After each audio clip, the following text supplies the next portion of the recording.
Il est enfin là le spin-off de Vikings sur Netflix. Vikings, Valhalla reprend le flambeau de l'univers viking plus d'une centaine d'années après les événements de la série originale. Alors que vos Vikings, Valhalla.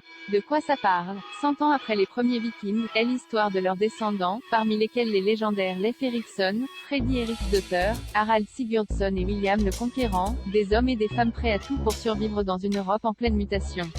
Spin-off de Vikings. La première saison de Vikings, Valhalla est disponible sur Netflix. Épisode vu, 8/8e. Ça vaut le coup d'œil? En 6 saisons, Vikings a marqué de son empreinte le monde sériel grâce à des personnages iconiques, Ragnar à jamais dans nos cœurs, des séquences aussi sanglantes qu'émouvantes et une revisite efficace et brillamment menée de l'histoire. Autant dire que passer après la série de Michael Hurst était un défi de taille pour son spin-off Vikings, Valhalla. Et c'est le scénariste Jeb Stuart, Piège de cristal, le fugitif, qui a été choisi en tant que showrunner de cette nouvelle série disponible sur Netflix. Plutôt que de faire table rase du passé, Jeb Stuart a fait le choix malin de revenir à l'essence même de ce qui a fait le succès de Vikings à ses débuts et d'inscrire ces nouveaux personnages dans le sillon des légendes d'autrefois sous l'égide des dieux nordiques, le tout avec la bénédiction de Michael Hurst, qui produit ce spin-off, en contant l'histoire des descendants de Ragnar, Rollo, Lagertha, Bjorn, Ivar et consorts. Jeb Stuart s'assure d'attirer les fans de la première heure avec un sentiment de retour à la maison à Kattegat. Mais en espaçant les deux séries de plus d'une centaine d'années, il peut aussi espérer conquérir un tout nouveau public sur Netflix déjà séduit par des séries similaires sur la plateforme comme The Last Kingdom ou Barbare.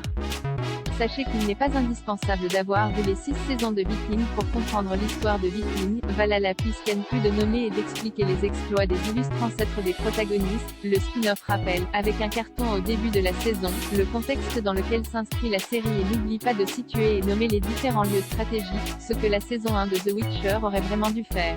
Être ou ne pas être Vikings, Valhalla démarre avec un événement tragique, le massacre de la Saint-Brice en LAN 1002, lorsque le roi anglais Æthelred le Malavisé ordonne le massacre de tous les Vikings, pourtant convertis au christianisme pour la grande majorité et installés paisiblement dans des campements dans le royaume d'Angleterre.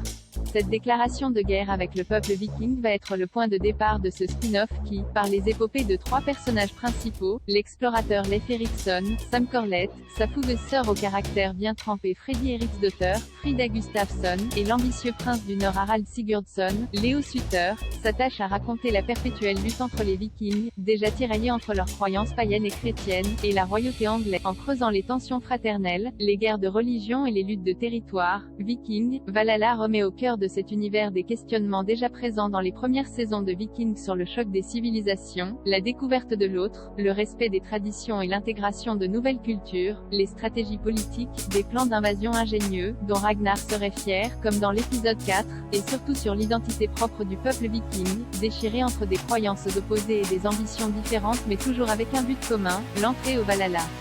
Ce parti pris, qui opère comme un retour aux sources, est très intéressant dans le fond mais moins impactant sur la forme tant il manque parfois de moments suspendus, de séquences plus contemplatives et de finesse dans ce spin-off. À la place, Vikings, Valhalla mise sur l'action, un rythme effréné et des dialogues piquants et efficaces lancés par des personnages forts, attachants et qu'on suit sans peine grâce à une incarnation invitée de son casting.